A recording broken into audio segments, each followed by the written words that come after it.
my name is Courtney Goodman. I'm the hunter training officer for Western Kentucky, which means I cover 30 counties, and I do the orange card classes or the hunter education classes. I help mentor hunts, R3 events, stuff like that. So that's my main job. But today we are going to be talking about bow fishing. We're doing the Bowfishing 101 class.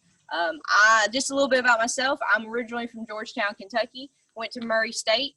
I worked at Camp John Curry while I was in college, this beautiful property that we're on today. The first time I ever went bow fishing was here at camp. I borrowed a bow from one of the helpers around here who let me borrow it. We walked the banks, shot my first gar. I was pretty much hooked ever since. And I'll let my two hunter ed instructors introduce themselves. Hi, I'm Jodessa Bowman. I'm originally from St. Genevieve, Missouri. I live in Union City, Tennessee now. I attended college at Murray State University where I studied wildlife biology, and through the Wildlife Society is where I met these guys, and Justin was the first person to take me out bow fishing, and I've been hooked ever since. So, hello everyone, I'm Justin Baldwin. I actually have the exact same story as Courtney over here because she's my younger sister. I started school at Murray State University and worked at Camp John Curry throughout the summer, and that's how I got the opportunity to finally get into bow fishing. All right. So we all kind of have the same story. We all went to camp, Murray, bow fishing. We love it. Justin and I, this is my brother in case you didn't know. Resemblance. It is early, guys. He grew up in Georgetown, Kentucky. It's not normally a big bow fishing area. I don't hear much about bow fishing in that area.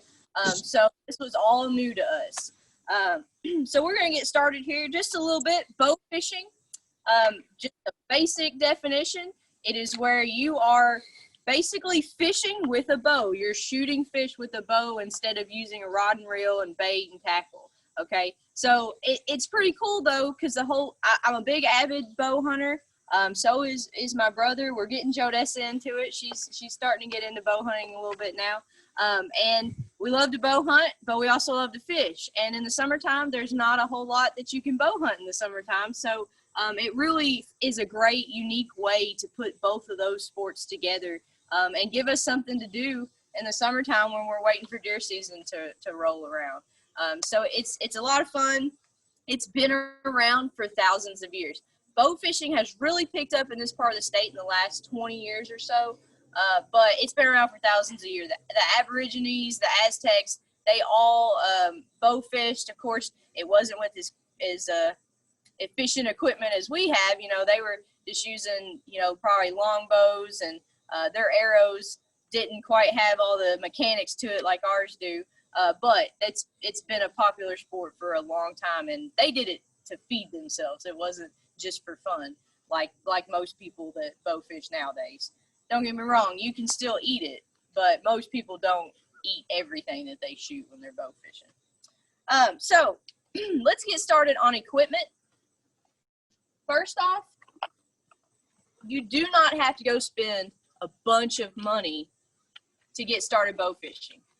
Honestly, I recommend, as far as a bow, to just a bow by itself without all the equipment, you don't have to go spend $300. You can go to a pawn shop. You can go to, your local bow shop and buy one of the cheaper youth bows. The biggest thing is that you get a bow that will shoot somewhere between 25 and 45 pounds. Now, when I say pounds, what that means is pounds is the draw weight. So a draw weight is how many pounds are you holding back when you draw that bow back. Okay, so as I'm drawing the bow, I'm having to pull, what is yours, like 35 pounds? I don't know. So I'm pulling 35 pounds when I draw this bow. And that's basically anywhere between 25, 45 pounds, you can shoot fish. You can shoot them with 20 pounds. It's just, you're not going to get as good a penetration. You have to be close. You'll probably have a lot more pull outs. But you can do it a little bit lower.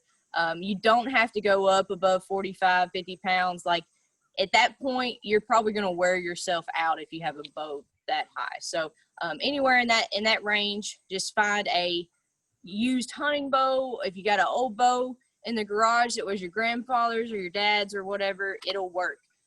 And I can show you real quick here. This is an old hunting bow, an old bear bow. When we first got into bow fishing, we did not have the fancy equipment, okay? We started with bare minimum. I had a little Ben Pearson youth bow that went to 30 pounds. You know, I was shooting 30 pounds in the beginning. I killed plenty of fish with that little youth 30-pound bow. But just so you know, you can use pretty much anything. If you can mount a sight on it, you can bow fish with it. That's the cool thing about it.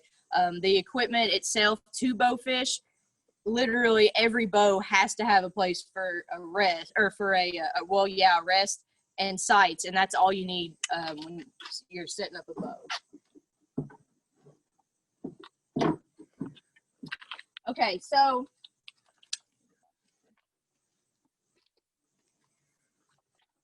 a little bit more about types of bows.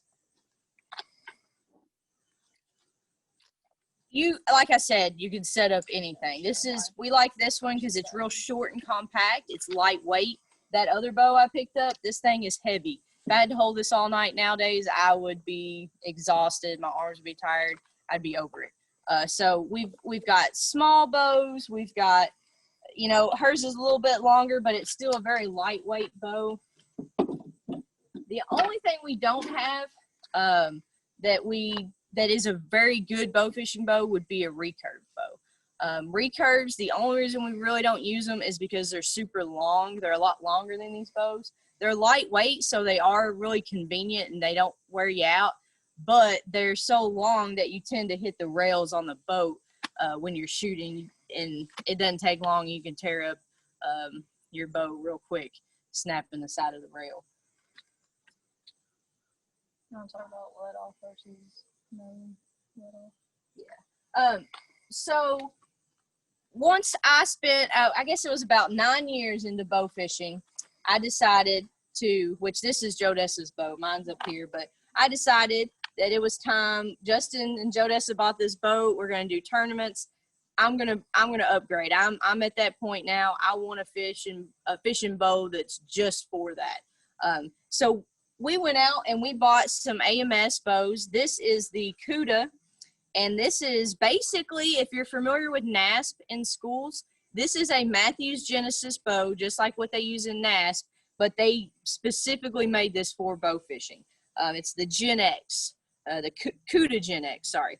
So the difference with these bows, you can do something called snap shooting, which means you do not have to pull the bow all the way back to be able to release it and shoot a fish. And to explain that just a little bit better, so this bow right here, this is a compound bow. It has a pulley, it has cam, okay? So when you draw this bow back, remember, I think this one's probably 30 pounds. This is probably 30 pounds. So that 30 pounds, when I draw this back, I'm pulling 30 pounds until you see that cam rotate over. When that cam rotates over, this has what's called let off. Okay, so I'm not holding 30 pounds anymore. But when I go to shoot this bow, I can't just pull it a little bit back and shoot. You have to pull it all the way back and get over that let off point. And then that adds another second or so to your shooting time. And when fish are, you know, seeing you, they're taking off pretty quick. So every second counts. So with the actual bow fishing bow, you can pull back anywhere. She can shoot this at any point. She can snap pull, which we're not going to because we don't have an arrow on it, and we never want to dry fire a bow. Dry firing a bow is when you shoot it without an arrow on it. It can tear everything up. All that energy will go into the limbs, and it can crack your limbs. But anyways, this bow, you can shoot. You can pull back just a little bit and shoot. If you got a fish up close, you can pull back all the way. It doesn't matter. And that allows for you to shoot a lot quicker, especially when you got fish just running every which way. They're pretty quick sometimes, and so that allows you to shoot faster. And honestly, ever since I got that bow, I'd say I put more fish in the boat. Just sure. that extra speed, that extra being able to get on top of that fish quicker. I definitely would say I put more fish in the boat, but you don't have to have it. And to be honest, you can do the same thing with a recurve, because recurves don't have the pulley system. They don't have the cams. So if you're not on a boat or something, and you're like traveling in somewhere to go bow fishing from the bank, those would be great at that point, because they're lightweight. You can carry them good, and you can still snap shoot with a recurve as well. All right, so now we're going to talk a little bit about the actual equipment that is on the bow and how to set it up. Okay, so a lot of people get a little intimidated because they think, oh, that bow looks, when you look at a bow fishing bow, you think there's a lot of equipment on that bow. There's a lot going on. How am I going to set that up myself? This setting up a bow fishing bow is 100 times easier than setting up any other kind of bow you can imagine. Because here's the thing with bow fishing. It's not like bow hunting. Everything doesn't have to be perfectly tuned. It's all instinctual shooting. So really, I mean, you can get all precise with everything, but you don't have to be quite as nitpicky when it comes to bow fishing. So Justin's going to show you here how to actually, we'll explain the reel first, and then we will talk about how to actually put it on the bow. This one's not actually going to go on. I'll have to take one of those others off. This is left hand. Oh, okay. The way this reel works is that it's got a wing bolt right here that you will screw into the mounting bracket of the bow. And all the mounting bracket does is screw in right where your sights would on your normal bow. You need an Allen wrench for it? No. I just the way that the reel itself works is under normal conditions, your line is always pressureless and free floating. So when you shoot that arrow, there's no drag against your line. After you shoot, your reel will be set up so that as you're holding your bow, all you do is reach out and grab with either your middle or index finger, and then to put pressure on this line, and then as you reel, it'll bring your arrow or hopefully your fish back to you.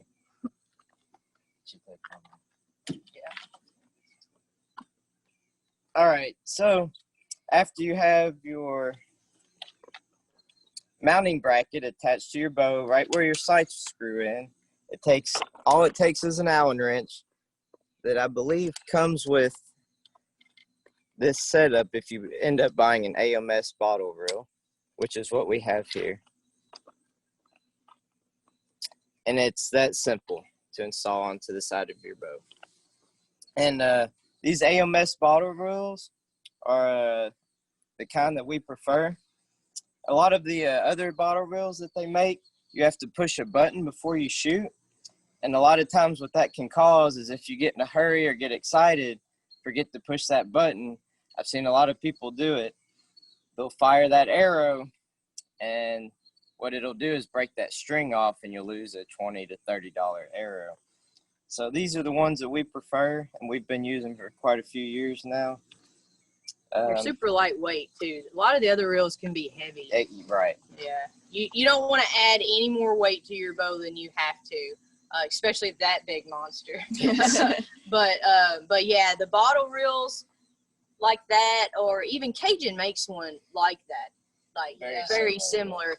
But I would stay away from the Zepco 33 style reels. You know, the old fishing pole you grew up using. Just because you have to push that button, and we have seen so many people lose arrows because they forget to hit that button. And it's so easy to do. I mean, it's just easy.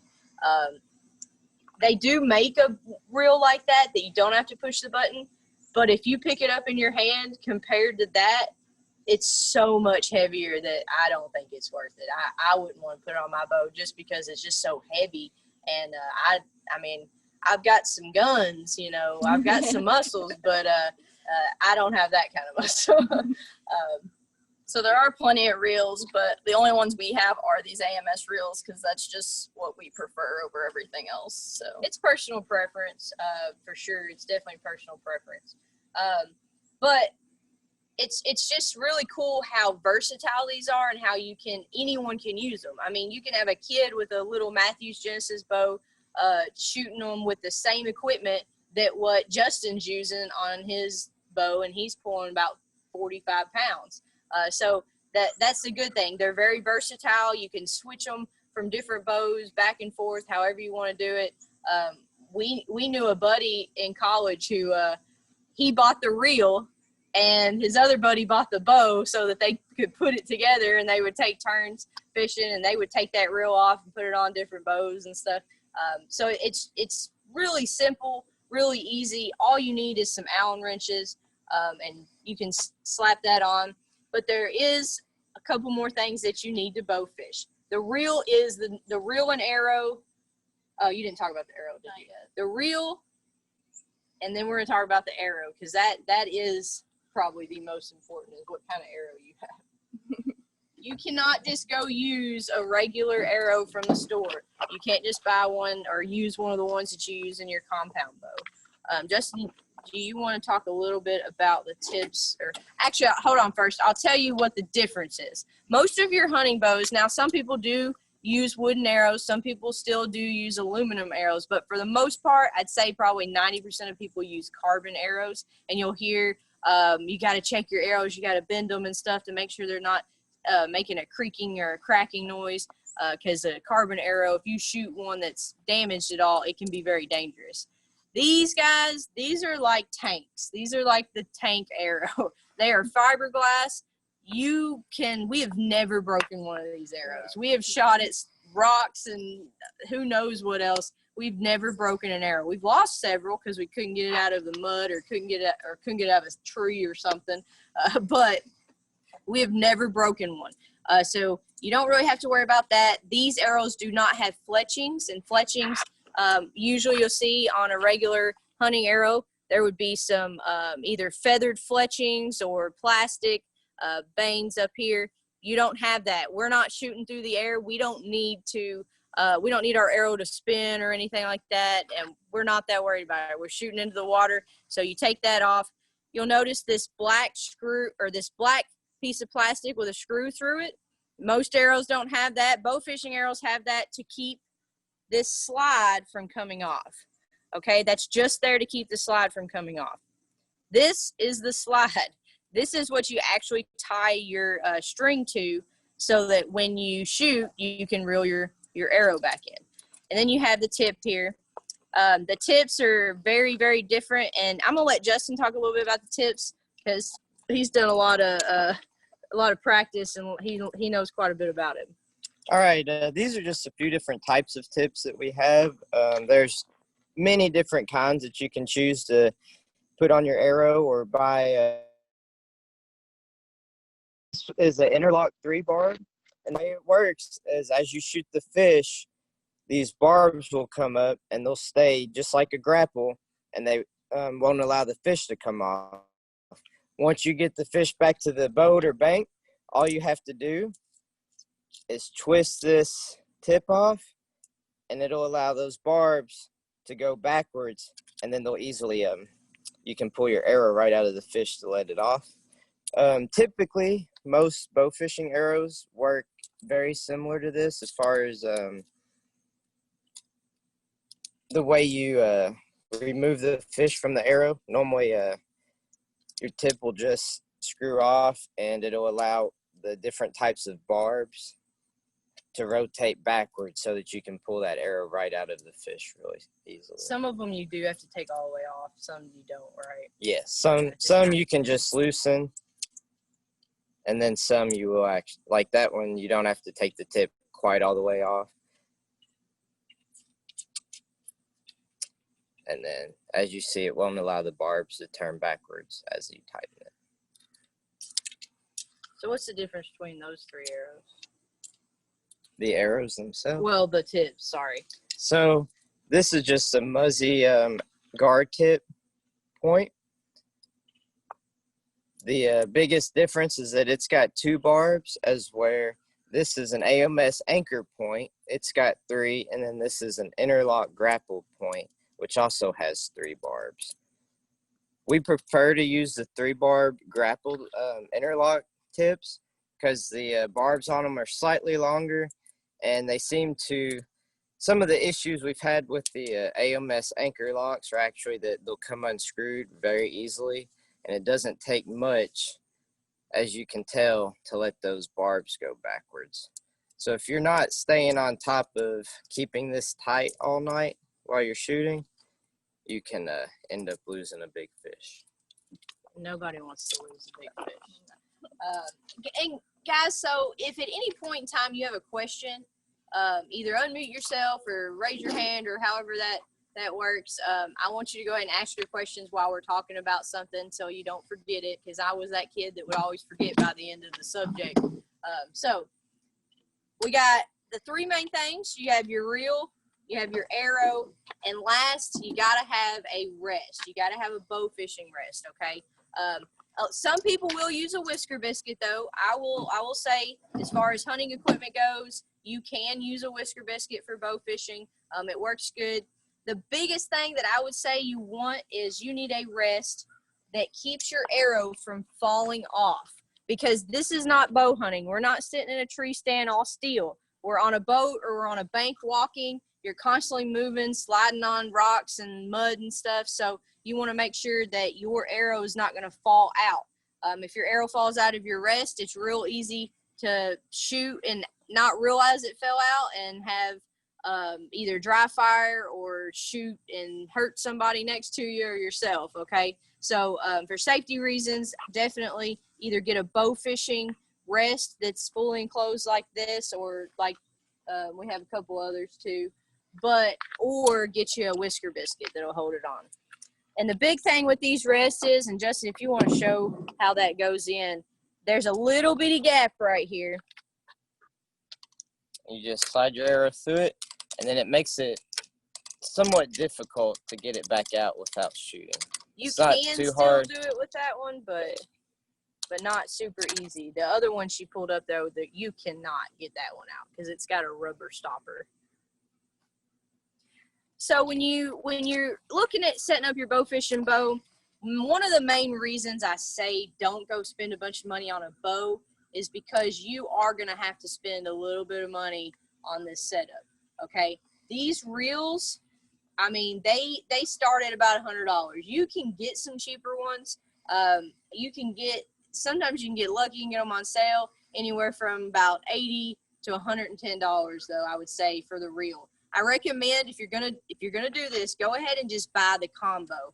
You can buy a reel and an arrow will come with it, and that's usually about $120, right? Usually about $120 you can get the reel and you can get the arrow together. Now, the rest is a different story though. The rest usually, I don't know anybody that sells a rest with the arrow and stuff, right? No, I don't think so. Yeah, AMS. Does AMS They do that whole Yes, they have a kit, right. so it's got like a rest, an arrow, I and think the it's bottle. like 140 or 150. Okay. If you're buying it separately, these usually run you about $30 to $40 for a rest, just depending on what you want and what you end up getting. But I would say if you're not spending around $30 to $40, you're probably getting a pretty cheap rest. And there's nothing wrong with that. I mean, if you don't plan on bow fishing that much, you just want to go out a few times, don't spend a ton of money, make it fun and don't break the bank at the same time. So the 3 main things, you got your bottle, you got your arrow, you got your rest. Now, there is one more thing that's not 100% necessary, but for us it is.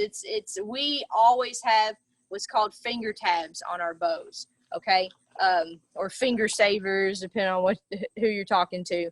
Now, so you can use a release with your regular compound bow, a release, but I wouldn't recommend it because I feel like there's 2 reasons why. One, it's kind of dangerous because if you're pulling your bow back and if you're using your fingers, you can really hold on to that string. And if you're moving around a little bit, you're less likely to let go. But if you are pulled back with a release, you guys, if you've ever used one, those triggers are so sensitive. If you barely bump them, you're going to shoot. And you want to make sure that you're always in control of that bow, in control of that arrow for safety reasons. And that just takes a little bit of that control away.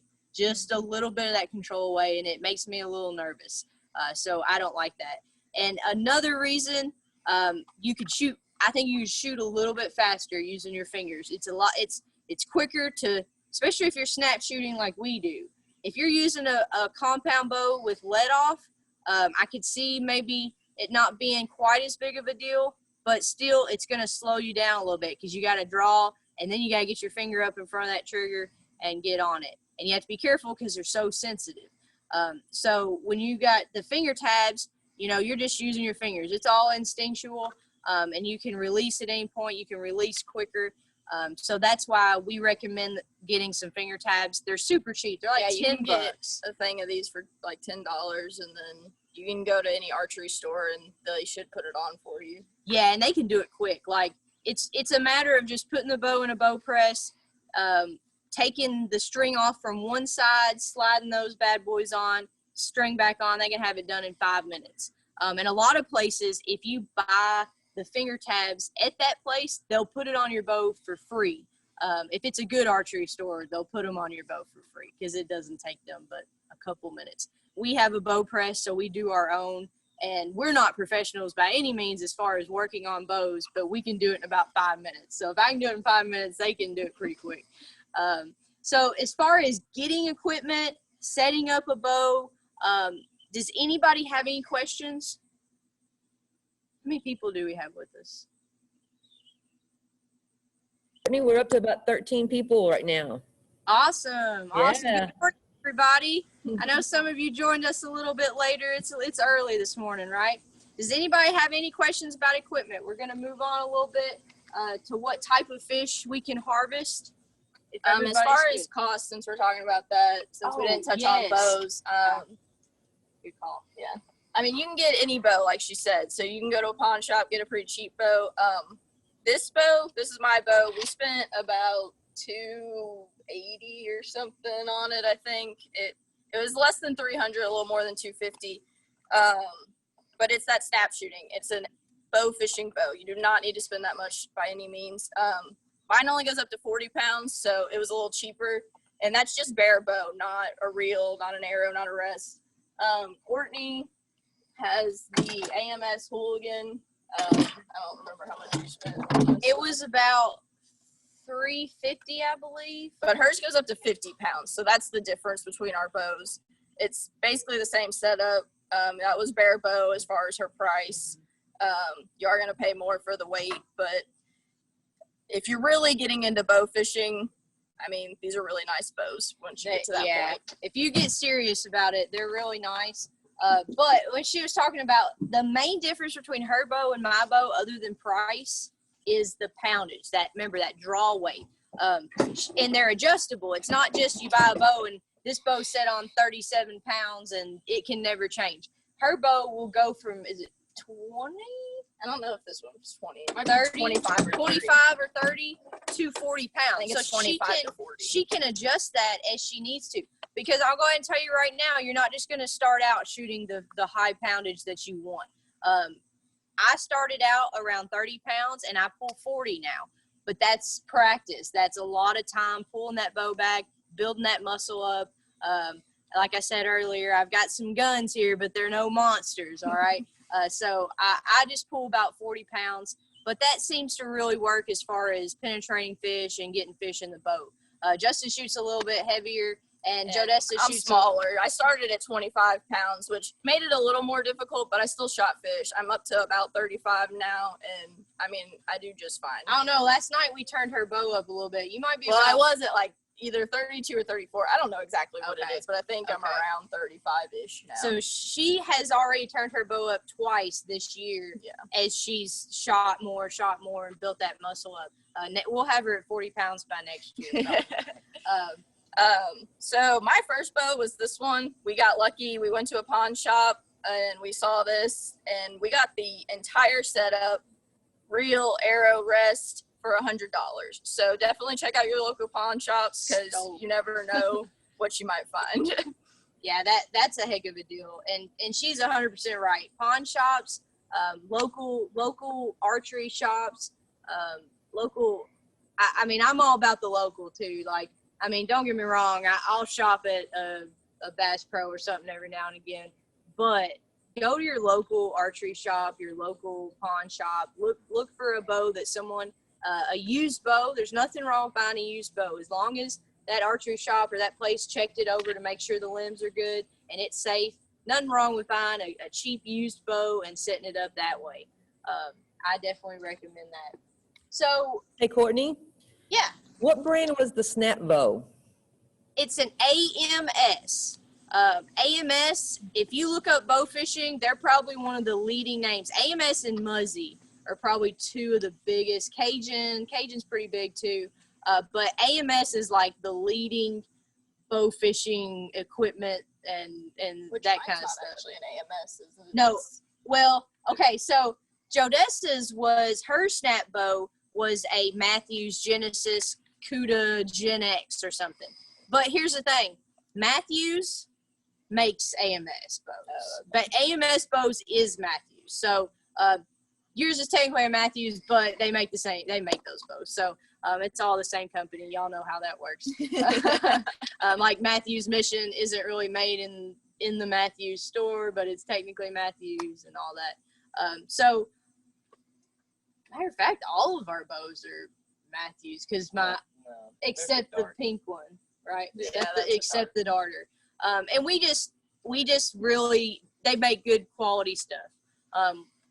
You'll get to a point, and some of you may already be there, that, you know, you've bought the cheap stuff, we bought the cheap stuff, we've been through it, it works good, don't get me wrong, but you get to a point where you're ready, and you're if you're doing tournaments, especially like what we do, and he's got, you know, they've got this great setup here, we finally decided to spend a little bit of money and get something really nice that's going to last, and they just last. Not to do a promotion for Matthews or anything, but they're just good bows. But honestly, everybody makes a bow nowadays, and there's a lot of good competition for Matthews out there now. Like, everybody makes a good bow, and a lot of companies are making good bow fishing bows nowadays too. One thing we did kind of forget to touch on, so when you buy a reel, it's going to come with line in it already, but eventually you're probably going to have to replace that line just from wear and tear, or having to retie arrows and cutting the line and it's getting too short. You can just buy a replacement line and then refill the bottle with it. I'll show you real quick the simple way to tie an arrow on. First, you start off by threading your string through the safety slide holes. Well, I said a simple way. It's like threading a needle. Yes, it's just like threading a needle. Oh, I bet that tastes fishy. I'm hoping it was new line.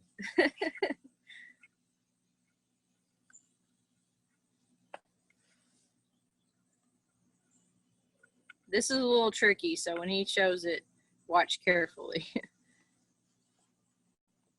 It's important to have a good knot. If you don't have a good knot, you're very likely to lose your arrow. And these arrows aren't cheap. When you're spending 20, 30 bucks on an arrow, it adds up.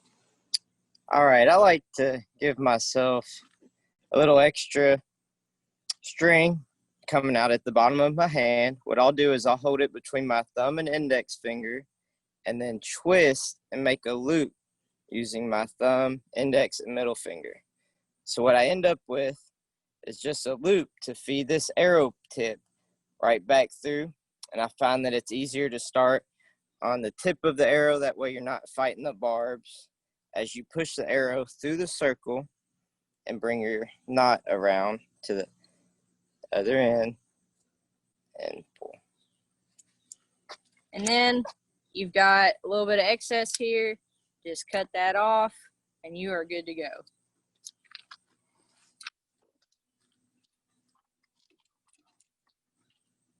All right, so does anybody have any questions about equipment, specifically equipment? Because we're going to move on to types of fish that you can shoot after this. Silence is a... Yeah, Courtney, I don't see any questions yet about any equipment. Okay, awesome. So a lot of people ask, what can I shoot? Okay, because you know, there's a lot of rules and regulations out there. What can I shoot while bow fishing? So KRS, you know, Kentucky State laws say that you can shoot rough fish in Kentucky. Okay, so rough fish, let's talk a little bit about the difference between a rough fish and a sport fish. Sport fish are your fish that have krill limits, possession limits, okay? Like, and what I mean by that is you're allowed to catch, let's say, you're allowed 15 crappie, and they all have to be over 10 inches, okay? That is a sport fish. They have a size limit, they have a possession limit, all that stuff, krill limit. So those are your type of fish that are considered sport fish. You cannot shoot them. Bass fall into that category, okay? Any fish with a size limit or a possession limit, it's pretty much a sport fish, okay? A lot of people get kind of confused and they're like, they think that bluegill, you can't shoot bluegill. You actually can shoot bluegill. They're hard, don't get me wrong. Justin shot a few bluegill before showing off, but you can actually shoot bluegill because they're not considered a sport fish, really. They don't have a limit on them. I like to consider them a sport fish because I love fishing for bluegill and eating them and stuff. But you can actually shoot them. We don't normally, though. We don't normally shoot them because then you're not going to get much meat off of them by the time you put an arrow through them. But basically, rough fish like catfish, drum, buffalo carp, common carp, your Asian carps, which is your grass carp, your silver, and your bighead carp. Okay, you have your gar. Everybody, if you've ever been around water in Kentucky, you've probably seen a gar somewhere. They're all across the state. You have your long-nosed gar, you have your short-nosed gar, and you have your spotted gar. There is one gar species in the state you are not allowed to shoot, and it's the alligator gar. And I'll go ahead and tell you right now, alligator gar are very, very hard to identify unless they're a giant, okay? Kentucky Fish and Wildlife and some Murray State, they worked together and they actually released alligator gar back into Kentucky because it is a native species that was gone for quite a long time. They've restored that species. They put them back in Kentucky. There's not a ton of them, but there are alligator gar in Kentucky, which is pretty cool. But they are illegal to shoot because it's still a restoration process. Some states it's legal to shoot them, just not in Kentucky. So if you see a giant gar that's over like 4 or 5 foot long, more than likely it's a big alligator gar. Look at some pictures and stuff and you can kind of tell the difference. But really the main difference is the teeth. Alligator gar have 2 rows of teeth. Now when they get big, they're pretty easy to identify, but when they're small, they look kind of like a spotted gar, just a small little spotted gar. And you got to kind of look at those teeth.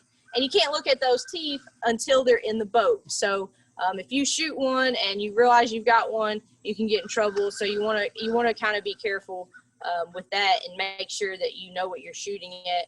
But for the most part, I've never seen one. There has been some people see them, but it's not a real common thing. I've never seen one in the water, and I've shot several gars, so we all have never seen one. But just so you know, can't shoot alligator gar. Now, there is a little bit of confusion just because there are a couple fish that have limits that you can shoot with a bow.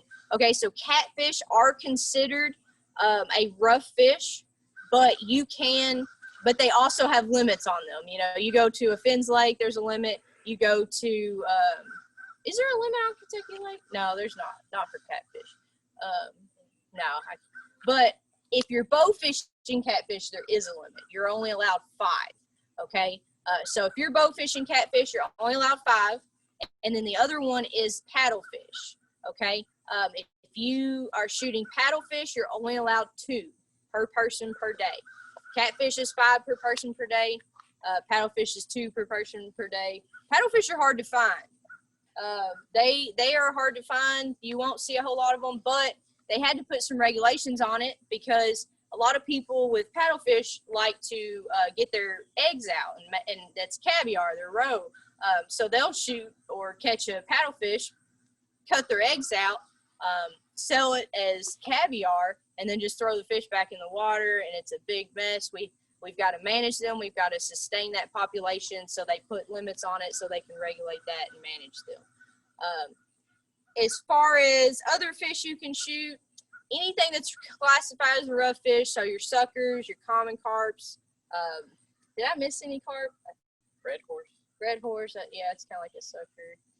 What else did, I think you covered it. I think covered the main think you ones. missed it.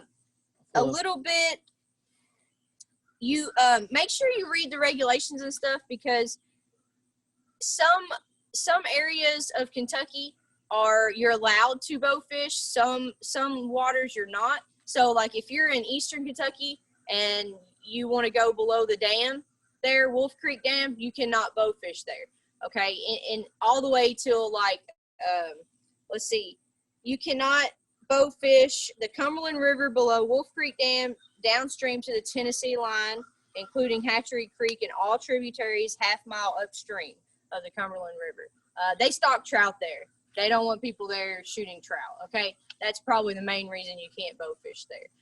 If you're unsure of an area and you want to go bow fishing, I would just call your local game warden just to make sure, okay? Because at one point in time, we thought that there was a size limit on the lake for bow fishing, and now we can't find that in the regulations. So it's kind of, the regulations are a little bit, there's a little bit of a gray area, because it says that you can't take any grass carp out of a Kentucky Department of Fish and Wildlife managed or owned lake or body of water.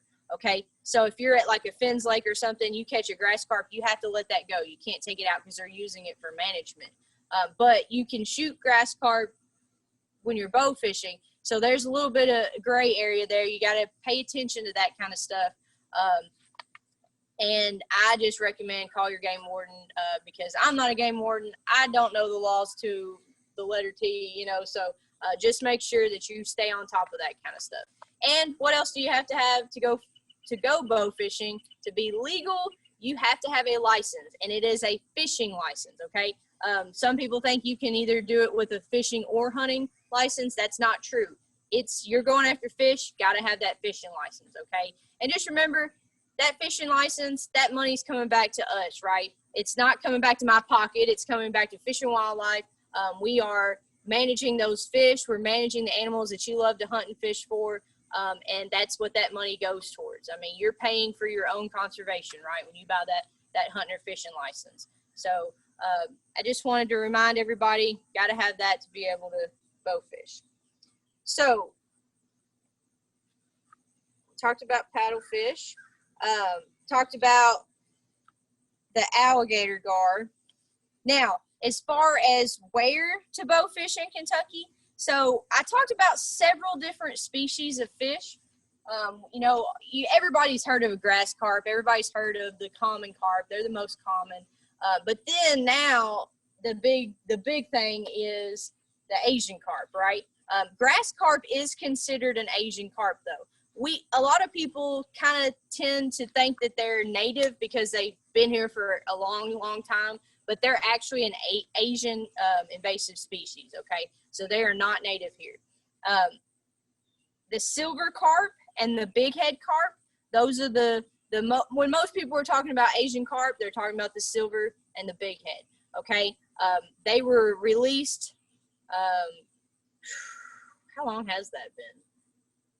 It was down Early like 2000s Arkansas. in Early Arkansas. 2000s in Arkansas, they got released, and they are a problem at this point. They are your classic invasive species. They are taking up the waterways. They are taking up food resources for our native species, and we need to kill as many of them as possible.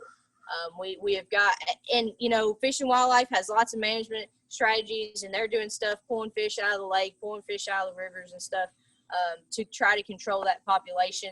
But they can't do it alone. We got to help them. So bow fishing, kill as many of those Asian carp as you can. We need to get them out of the water. The only bad thing is, if you live in Eastern Kentucky, you're probably not going to find, well, that's a good thing, actually. That is a great thing if you're not finding Asian carp, because we don't want them. But in Western Kentucky, if you're on the Cumberland River, the Mississippi, the Ohio, If you are at Kentucky Lake or Barkley Lake, you are very likely to see some silver carp or some big head carp, or both. If you've ever seen the videos of those fish jumping out of the water and knocking people out in the boat, it happened to me last night. I got hit in the leg. We had 4 fish jump in the boat last night with us. So those are the ones I'm talking about. The silver carp are the ones that jump out of the air and hit skiers and stuff, and they can be dangerous. They're a nuisance all around. And they're taking they're filter feeders. They filter zooplankton and phytoplankton, so they are competing with a lot of our other fish that do that, like paddlefish for one at that point.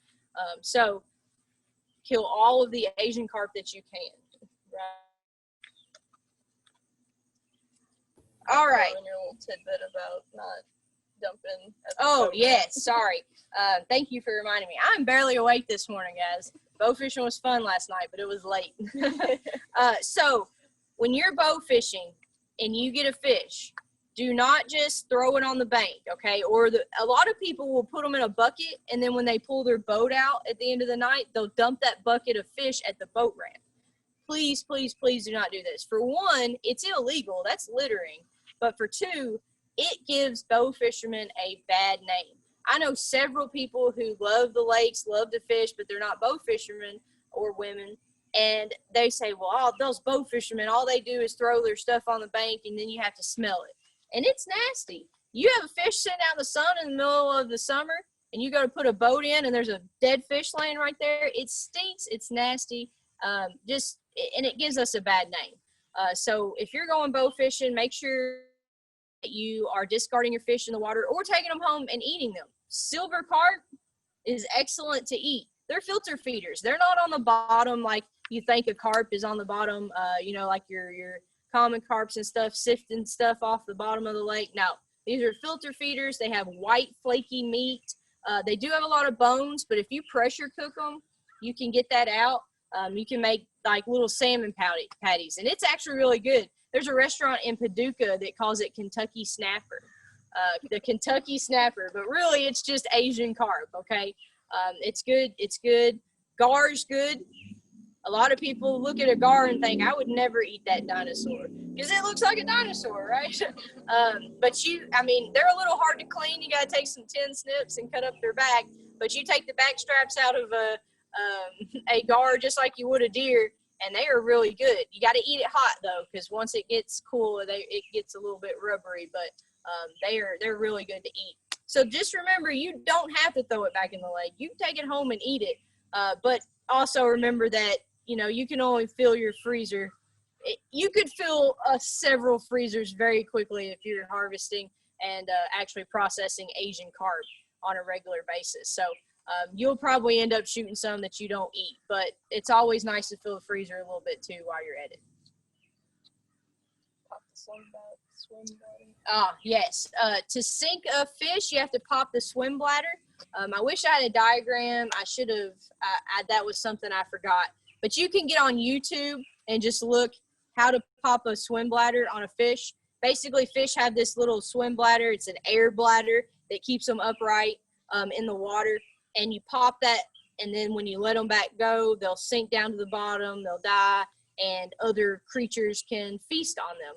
And other than like if you threw it on the bank, you're not going to feed anything except like a trash panda or a coyote or something like that. So make sure you pop that swim bladder, throw it back in.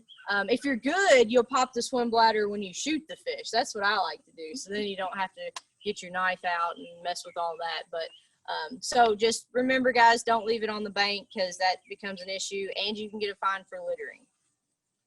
And Courtney, real quick, can you clarify for us? So is bow fishing legal in Fins lakes? Okay, so I touched on that a little bit, and that's the thing. We've been researching that, and we have not come up with a definite answer because we read that you cannot take grass carp out of those lakes that are managed and owned by Fish and Wildlife. But it doesn't say you can't bow fish other legal species because catfish are in there too. So honestly, call a game warden. I don't feel comfortable saying 100% because we couldn't figure it out. I mean, we researched, and and we couldn't figure it out. Honestly, in my mind and in my heart, I feel like it's probably illegal to bowfish a Finns Lake. No, we couldn't find anything. I saying really that don't know. in the regulations. But the only thing that but most Finns Lake, like the ones that you find in like a park or something, the only fish that would be legal would be a catfish. You're not really common carp. Well, okay, but most of the time they're stocking them with grass Bluegill. carp. They're stocking them with grass carp. Right. You won't find it. I mean, it just depends on the Finns Lake too. You were talking about Corinth, like that's not really a Finns Lake. That's an actual department managed lake. Like I said, don't go off of what I'm saying because I'm not a game warden. Call your local game warden because he's the one that's going to be checking you to begin with. So you ask him, he'll know for sure. But I mean, maybe it is legal. I really don't know. That's a rough one, and we might need to get some better clarification on the internet of those rules. And that's something I'm gonna try to bring up. There's always gray areas, guys. I mean, you know it with the way laws are. There's always gray areas, and if you want to be safe, you want to be legal. So call your game warden. Just double check to make sure. Sorry, I don't have a better answer for you there because I got that email with that question, and we've been trying to figure that out, and we hadn't been able to. And I was going to call a game warden, but he was off.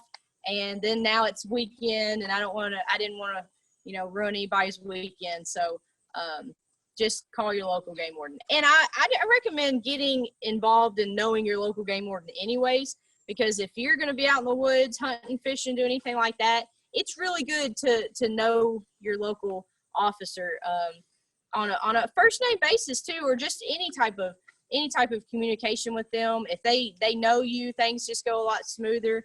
And they're always a good resource. I mean, they are in the field almost every day, dealing with hunters and fishermen. So they are a really good resource. Then they know what's going on in your area, and they might even be able to tell you a good fishing spot. I don't know. Does that answer that? Sorry about not having a definite answer on that one. But does anybody have any other questions so far?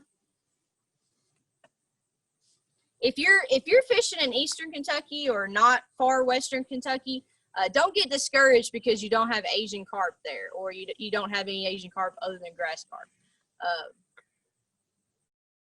There's Asian carp in Eastern Kentucky. Where? The tug, anything that touches the Ohio River. Oh, okay. Any tributaries off the Ohio. So I guess, yeah, up the northern eastern part, you could find some Asian carp. But for the most part, if you're fishing some of those deeper lakes like Laurel Lake, or it's going to be kind of hard. You're not going to find Asian carp, but you can still find common carp, gar, grass carp, stuff like that you can harvest. Buffalo are pretty much everywhere in the state. I mean, every body of water that's big enough to hold a buffalo, there's one in it. And they're a lot of fun, and they are great to eat. Cold water buffalo ribs, they're excellent. I'm not a fish person. I don't like catfish, but I'll eat buffalo ribs all day long. So creeks, you don't have to fish lakes, guys. You can fish creeks. We've seen several people fishing Elkhorn Creek growing up. We used to fish it a lot.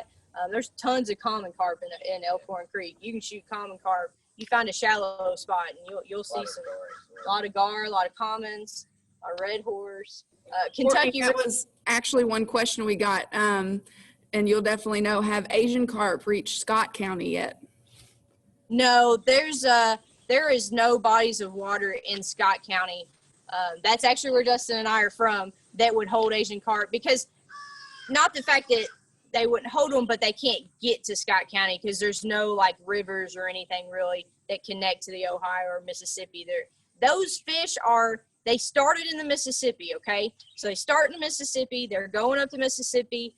Any branch of river that connects to the Mississippi, they're following them.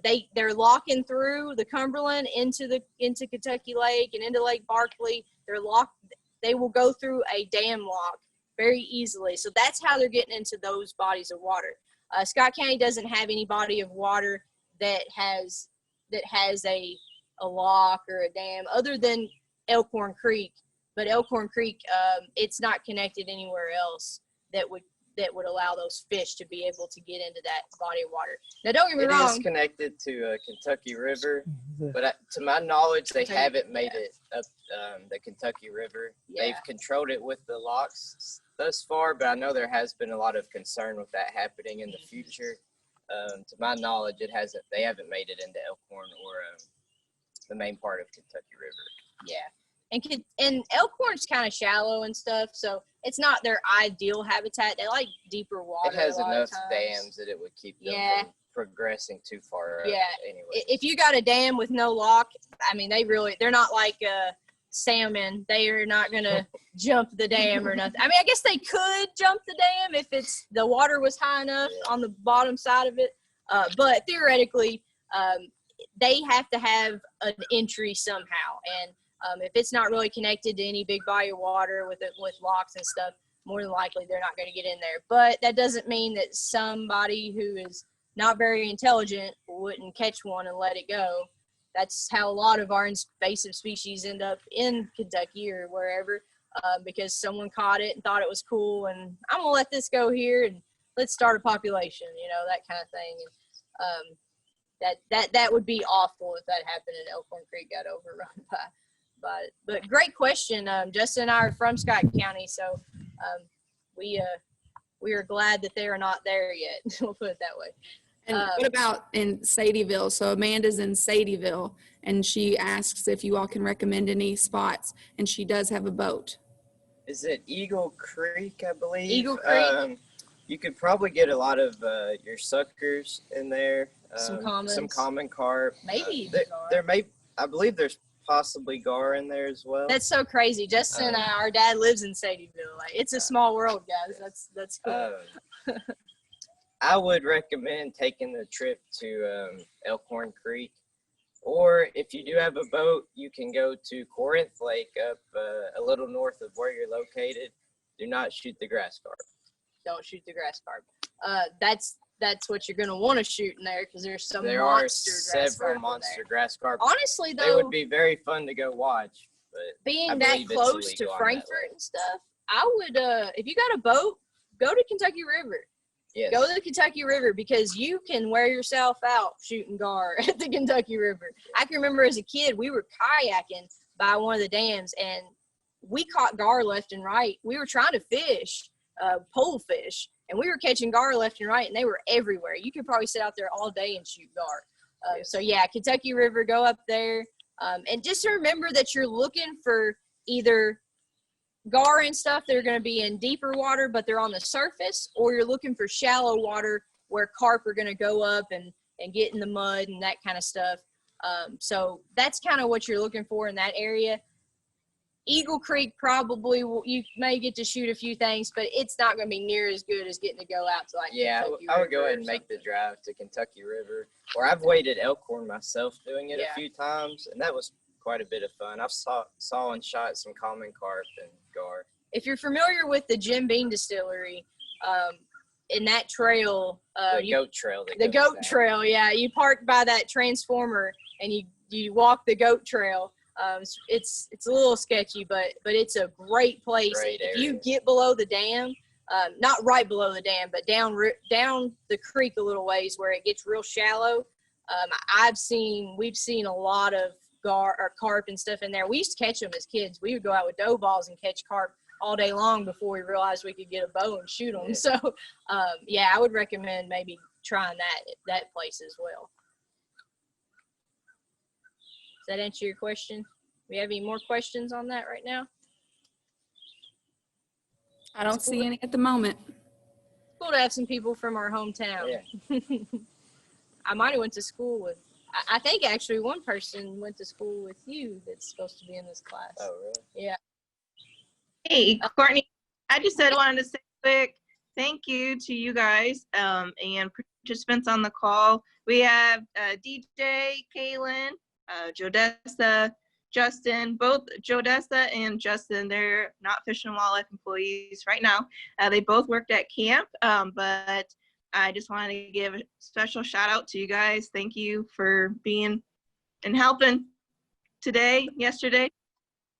Yeah. They're hunter instructors too. And Yeah. because my brother, sometimes he gets voluntold. No, he was 100% willing to come do this. Very He was- happy to be here. We're just a little disappointed we don't get to take anybody out on the boat, but For sure. next time. Next time. Yes.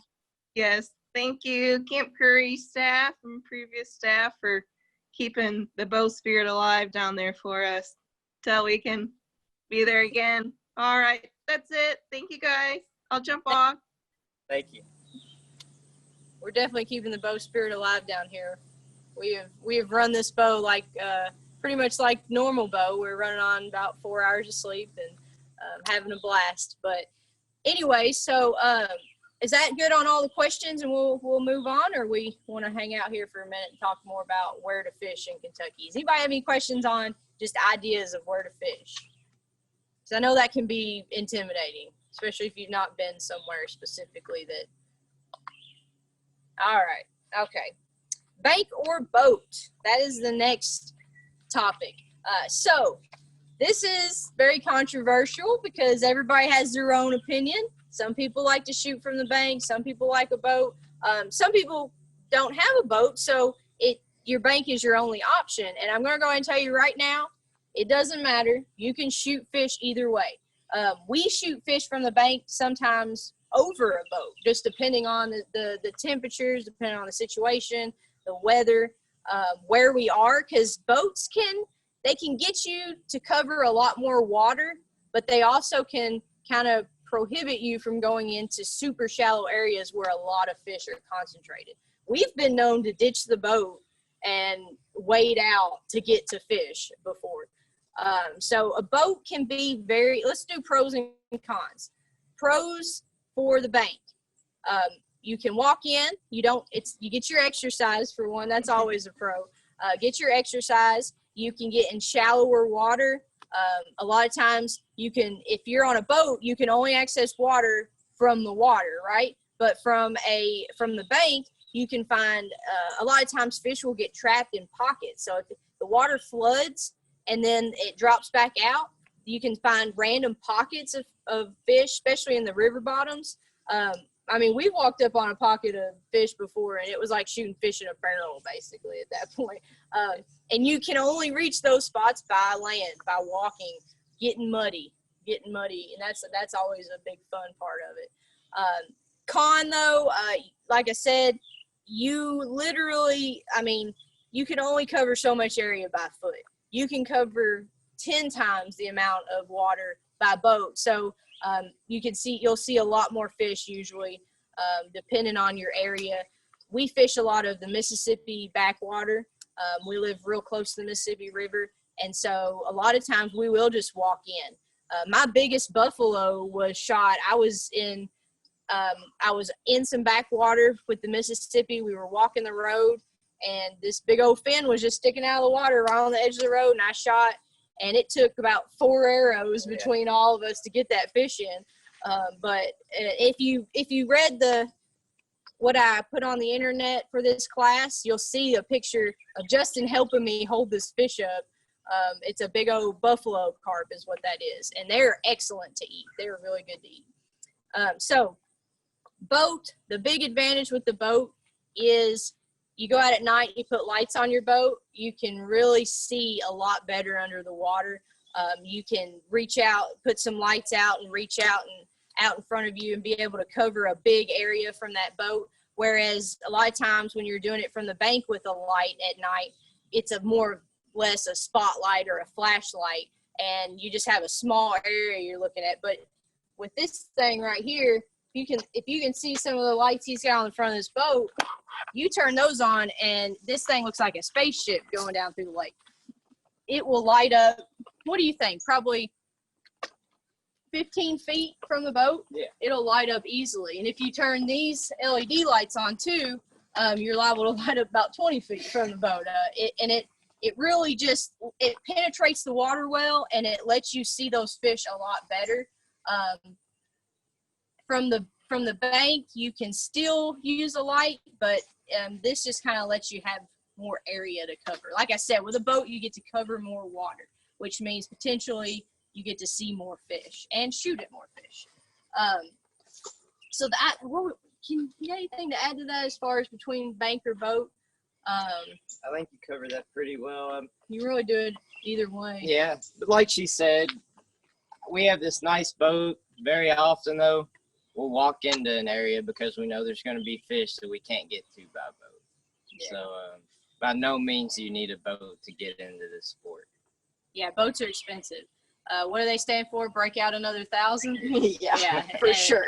That is So true. So true when it comes to boats. So if that's not something that is feasible for you, don't worry.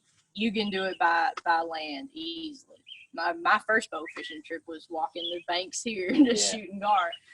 So it's a lot of fun either way.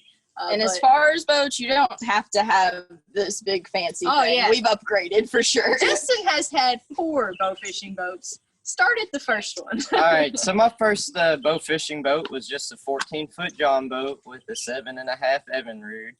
What I did was I bought 3 of these lights. They're 24-inch light bars. I mounted one on the front of the boat and then one on each side, and I wired them up to a regular marine 12-volt battery, and all that we would do is patrol the bank, shoot fish. It worked very well. We were able to shoot about 3 people on the front of the deck the way it was set up. 4 if you had some smaller people like a child or very small adults. And after that, I ended up upgrading to a pontoon. That allowed us to shoot up anywhere from 6 to 8 people, and I was able to find a pontoon relatively cheap. I think $3,000 is what I spent for a 24-foot pontoon with a late 80s model motor, but it lasted me quite a few years, and it was a very cheap way to get started using a boat.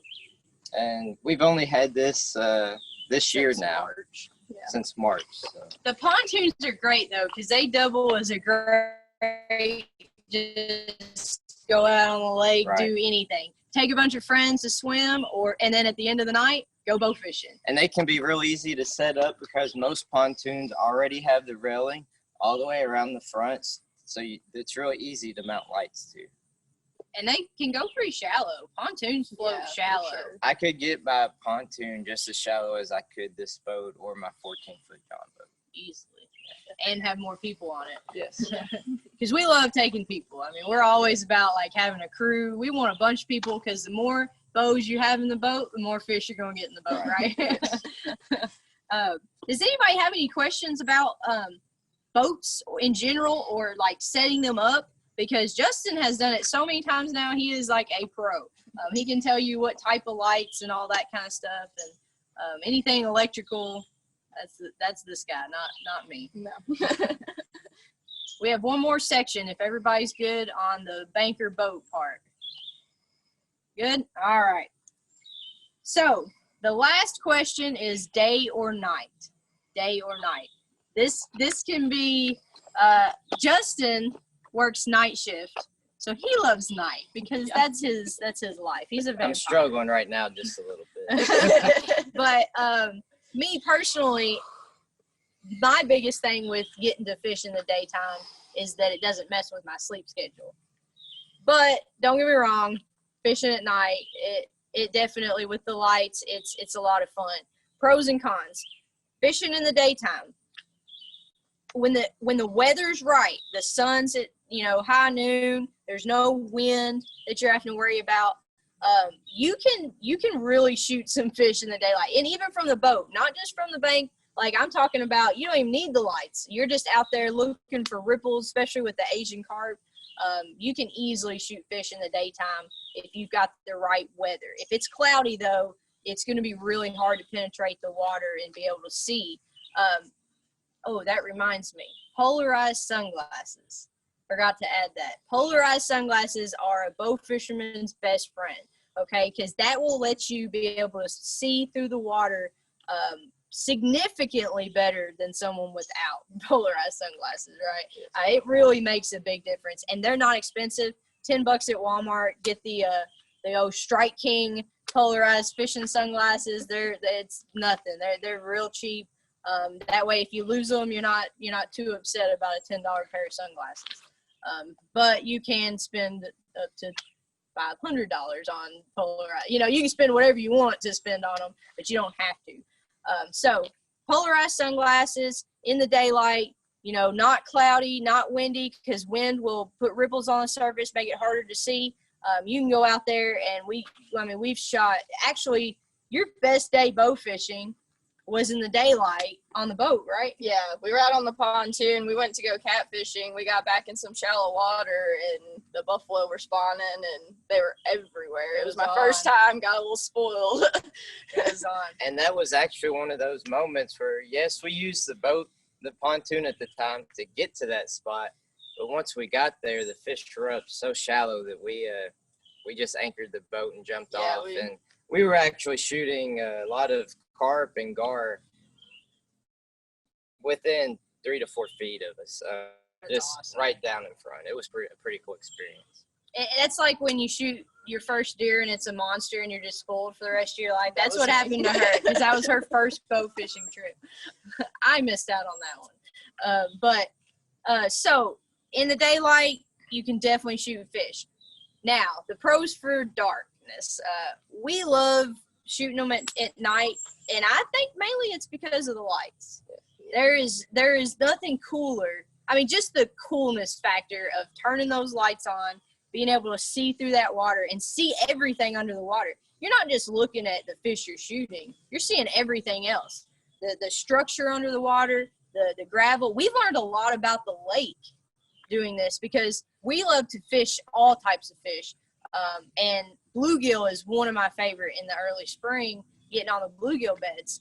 You know, the best way to scout for bluegill beds is bow fishing, because you're just literally hitting banks. You're running banks looking for these fish, and you can see plain as day those little circles that those bluegill will make.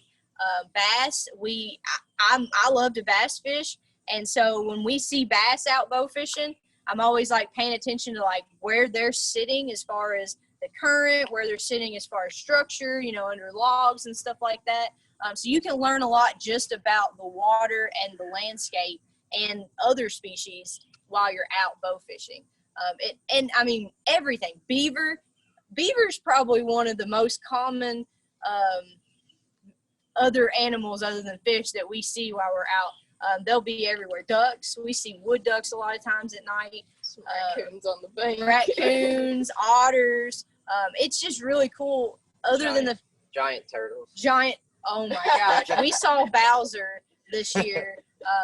That turtle probably weighed 100 pounds. I have no doubt. It was the biggest turtle. That turtle is older than this lake. We'll put it that way.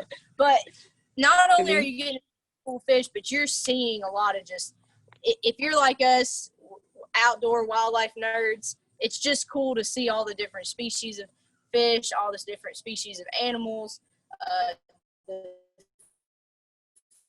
frogs. I mean, that time of year, green tree frogs will be everywhere. We were fishing reelfoot, and they're your whole life you see them in cartoons. I had to see them in actual real life frogs sitting on lily pads. Do you have anything to add to that? You definitely get to see a different part of the environment that you wouldn't see on a day-to-day basis. Without having to go underwater. It's just a really cool experience. You covered it pretty well. My opinion on daytime shooting versus get those good weather and you can see really well. You tend to be able to shoot a little farther. When we do have a very good daytime shoot, it seems to be a little nighttime, just for the fact that we can't be able to shoot a little more fish. As we're at nighttime, we're a little more restricted as to how far out the lights go. But like I said, that depends on the weather conditions. And it's, in my opinion, you get that great daytime shoot, you know, a few times a year, as where at nighttime it's a lot more consistent. Yeah, that makes sense. We always get a handful of good daytime shoots, but nighttime is definitely more consistent. That's for sure. Daytime, you just have to have those perfect weather conditions. So. And that's another thing, like Western Kentucky, the wind doesn't just blow down here. It's all or nothing. And one good thing about dark is usually, unless there's a storm blowing in, usually after dark, the wind dies down. And wind can be a huge factor in being able to see the fish. If you've got a windy, cloudy day and you're trying to fish in the daylight, you might as well forget it. If it's super windy at night even, it's kind of a pain, and it makes it really hard. So we like that sun to go down. It's a lot cooler in the summertime. You get less wind, and you can shoot a lot of fish, see a lot of fish, that's for sure. All right, do we have any questions so far? Hi, Courtney. It's Kiera. I have a question. Hi, Kira. How are you doing? Pretty good. I'm coming to you from a hotel room, so the complete opposite of where you all are. But I was curious if you had any recommendations on how to practice besides just going out there and doing it, and trying to work on that refraction, being able to know where you need to aim to actually hit the fish. That's a great point. I'm glad you brought that up because I would have maybe forgotten that one. I'll let you hit that one. That's yeah, great question. So when you're aiming into the water, you want to remember that depending on how deep that fish is in the water as to how low you're going to want to shoot. If you can tell that it's right on top of the water, if you're seeing a fin come out, you really don't have to aim much below that fish. But now as it starts sinking, even as it goes down a foot even, you'll want to start aiming towards the belly of that fish. And if it's pretty deep, you know, depending on your water clarity, down here we have a lot of murky water, eastern and northern Kentucky not as much. But as that fish dives, the deeper it gets, the lower you're going to want to aim. Down here, with most of the water clarity, if we're getting to where we can barely see the fish, we're probably shooting, we say, an inch or two at least, or aiming an inch or two below that fish's belly. Unless you get like unless we have good water clarity and we're shooting like 3 foot down, right. Then you really want to aim a lot lower. But yeah. Right. And as far as ways to practice, in the past, I've stood up on my boat in the yard and thrown Coke cans and bottles out, and I'll just sit and shoot. I'll take the tip of my arrow off so it's not getting dug into the ground too much. I've also done that from my front porch, and we've actually taken some noodles out into the water and thrown them out and shot them off the boat, and we've done it off the bank as well. So that's a couple good ways you can practice shooting into the water with your bow. As far as practice for shooting something that is going to resemble the refraction of the fish that's underwater, I don't think we've quite come up with something for that yet. But if you can hit where you're aiming, you can learn to aim lower later. Because with most people who come out with us, and for those of you who are not sure what we're talking about as far as refraction goes, when a fish is underwater, it looks like it's here, but it's actually here. The way that you look through the water, it makes it look like it's higher up than it really is. So when you shoot, you pretty much always shoot low. You always want to shoot a little bit low so that you can make sure and adjust for that refraction. But that's really hard to get the concept of, because you naturally, and bow fishing is all about instinctive shooting. There's no sights on this bow. You can use the tip of the arrow to aim, but for the most part, once you've done it a while, it's all instinct. You're instinctually drawing back to your anchor point, you know, pulling to the side of your face to your anchor point. You're instinctively shooting these fish. So you have to have it in your mind, when I see that fish and it's underwater and I know it's not on the surface, you have to just tell yourself, because with me, I'll aim at the fish and then I'll kind of look and see, how deep do I think that is?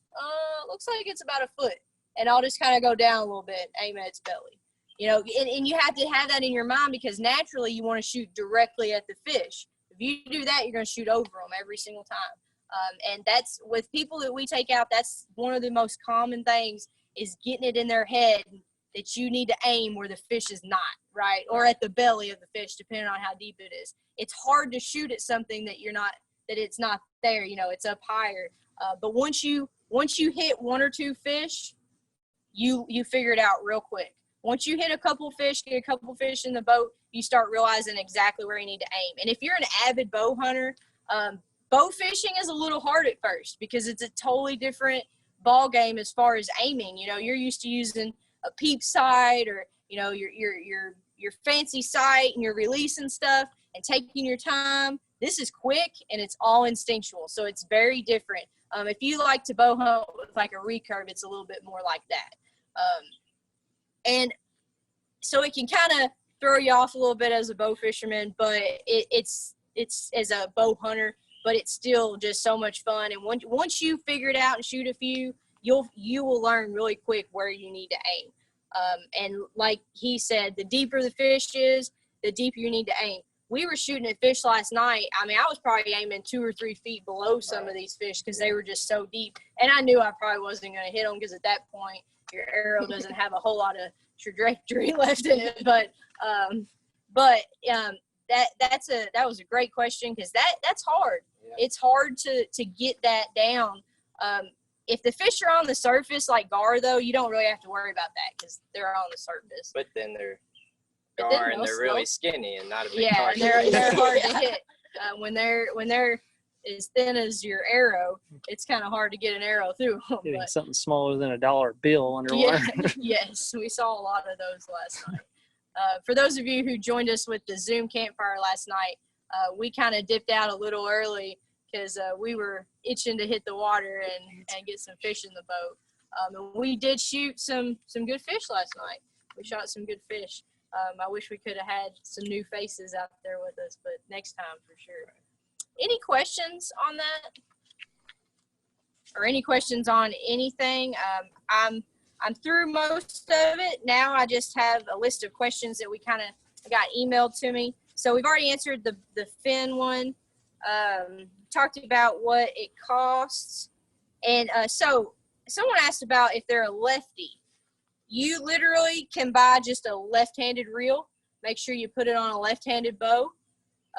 Yeah, if you're a lefty but you don't have a left-handed bow, you're gonna either have to get a left-handed bow because I recommend that. I know it's a little harder to find a left-handed bow, but if you are using a right-handed bow, you'll have to have the right-handed reel. And basically the only difference is the reel's on the opposite side and it mounts on the opposite side because they mount exactly where your sights would mount on a bow. Let's see here. Old hunting bows can be turned into a bow fishing rig the same way any other bow. That's the thing. They're so universal. When you get a bow, everything mounts pretty much the same way on every bow. So they're pretty universal. Any bow that has enough poundage to penetrate a fish can be used for bow fishing. Can bow fish from the bank? What's the best way to find a place where you can do that? What is the best way to find a place where you can do that? Get out and walk the bank and look for sign, especially early spring when the fish are spawning. That's a great time to get out and look for signs. And look, you can, I have a Navonics app on my phone.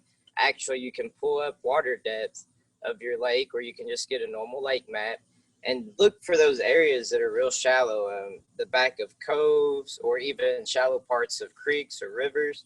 You're going to want to get out and look for fins. Look for clear water where you can see fish. Early spring when the fish are spawning, that's the best way to scout for sure. Because when you find them, they're going to be there. Like there'll be several there. And when they're spawning, they'll be chasing each other. They'll be in water that you'll be amazed that they're in, like that kind of shallow water, to the point where their whole body is not underwater. Their fins and top half of their body will be out of water. And it makes them easier to shoot. A lot easier to shoot, that's for sure. That is for sure. All right, so is there an app or a game that would help you identify target fish versus shooting a sport fish accidentally? This is a hard one because until you learn the fish, because they look different underwater than they do, in hand. Once you learn the fish, then you won't have to worry about that as much. I can tell you to look as many pictures as you can, and you need to, because there are certain factors that you can kind of notice underwater easily. Like buffalo have a big hump on their back, so when you see big white fish because they look kind of white in the lights underwater. They got kind of like a light glow to them versus like a rock. Sometimes we mistake rocks as fish, but for the most part, not for a while. We've gotten a little better about that. But for the most part, you can kind of see the profile of the fish and tell. Like a grass carp, they're usually long, skinny, and big, like thick, but they're a lot skinnier than like a common carp or something like that. Once you've seen them swimming and you've shot a couple, had them in the boat, got to go look, remembered how they acted because they all act different.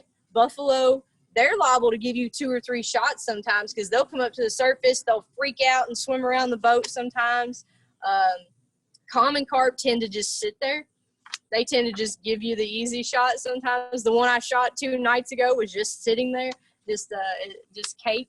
Silver carp, they do not sit there. They're They always are moving. always moving. They are hard to hit sometimes.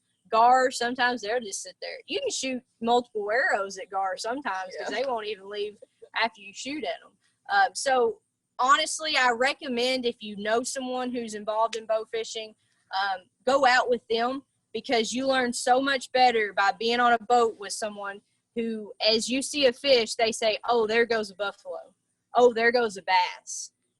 And as you see that, you make that mental note. Okay, that's what that bass looks like as it's swimming away. That's what that buffalo looks like. That's what that, grass carp. And over time, you get a little bit of experience and you'll be able to just look at a fish and be like, well, that's what that is. I mean, they got that head and the way that they swim and stuff. They're pretty easy to pick out.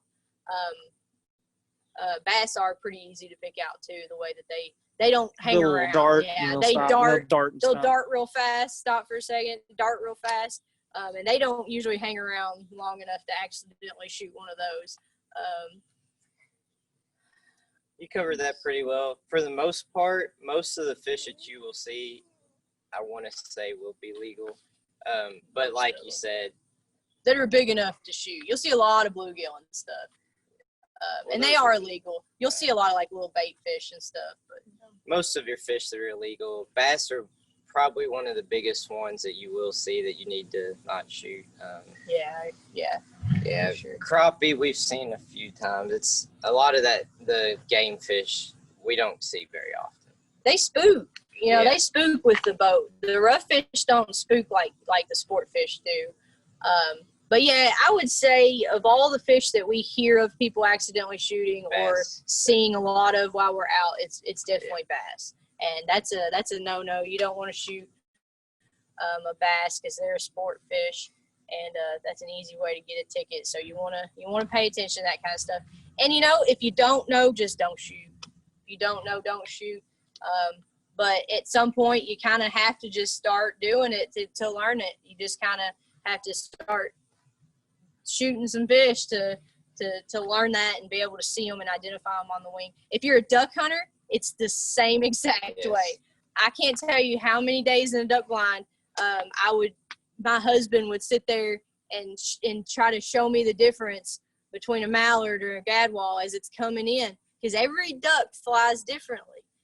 Every duck, it's a lot of the wing beat. It's a lot of because you can't always see the colors of the duck at a distance. You're looking at size and wing beat until it gets close enough to see colors. And it's amazing now that I can see a duck from, however far away. And I'm pretty good at being able to identify them at this point. But when I first did it, I said, I can only shoot one canvasback. How one canvasback? Very intimidating. And so that's where mentors come in handy, is having someone that's done it, that can kind of guide you a little bit and get you started. Because it's definitely, it can be a little tricky sometimes. All right. We did the refraction question.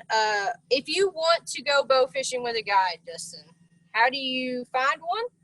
How can you tell if they're a good one? What kind of questions would you ask if you were doing it? Because you've gone with a guide before, in Florida or Alabama, right? Yes.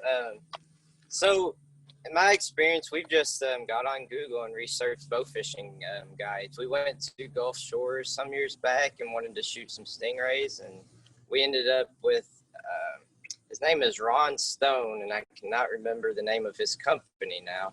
But if you look him up in Gulf Shores, we had a great time with him. We went out and shot a bunch of stingray and flounder. The flounder were excellent to eat. They were delicious. In this area, if you're wanting to come stay in the state, Western Kentucky, there's a few guides I know on Kentucky Lake. I haven't personally been with any of them, so I can't. I did go out with Dennis Redden one time. First time I actually went bow fishing. I was doing that as a hunter ed instructor, helping some kids that he took out. And he was a great guy. We had a good time. And I'm not sure if he guides or not. He's pro staff for AMS. I don't think he. I think he. Actually, I was told he used to. I'm not. I know he guides like hunting. I'm not sure that he does bow fishing anymore. But get online. look at reviews. Yeah. Look at reviews, because if someone had a bad time, they're gonna leave a review. But the big thing that I would probably think about would be like, what size boat are we going on? Because if we're going, out on the river or something, and they tell us, excuse me, that we're going on a 14-foot John boat, I'm probably not going on the river in a 14-foot John boat. So maybe pay attention to that kind of stuff. If they have equipment that you can use, if they're guiding and they don't have equipment that, they probably ain't been doing it very long, and I would probably look at someone who has the full. So you want someone that, because if you're going to pay, you might as well get the best. And all right, a couple more questions. We already talked about how to get a fish off an arrow. Fish pretty much there. What's the best type of boat to bow fish from? There's no right or wrong.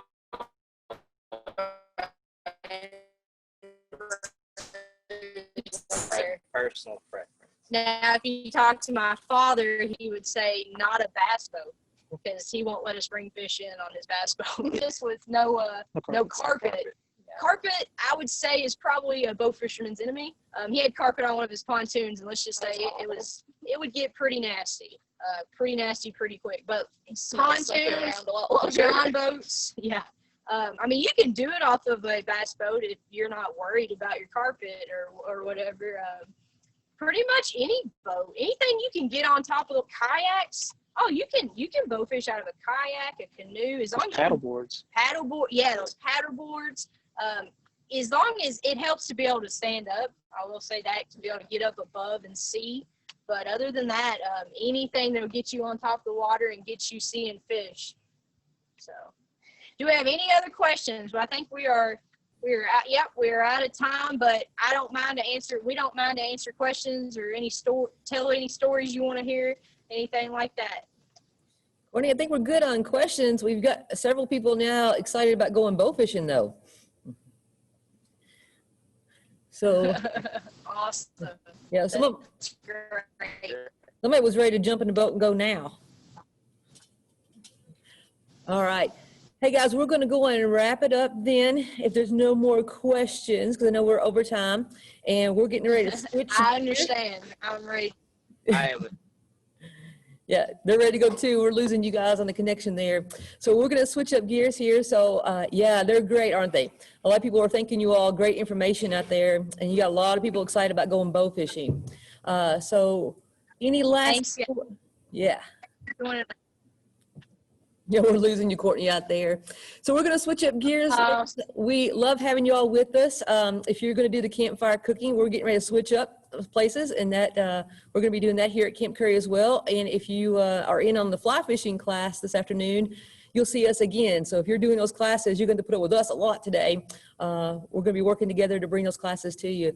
Hopefully we'll see you out there on the water. Hopefully we'll see you in a couple more classes this afternoon. If there's any questions, you all have Courtney's email. I'm sure she wouldn't mind getting those emails and working with you to try to answer questions to help you get started with bow fishing. And having it gone for the first time this weekend, I'm going to tell you it is addictive, so I'm just warning you now. I'm not very good at it by any means, but I had a lot of fun doing it. And I think I'm going to be addicted to it too. So we're going to wrap it up. Ladies, any last questions? Don't want to cut anybody off. All right. Thanks, crew. We'll see you all. See you ladies around. And thank you all for helping us out down there on the boat.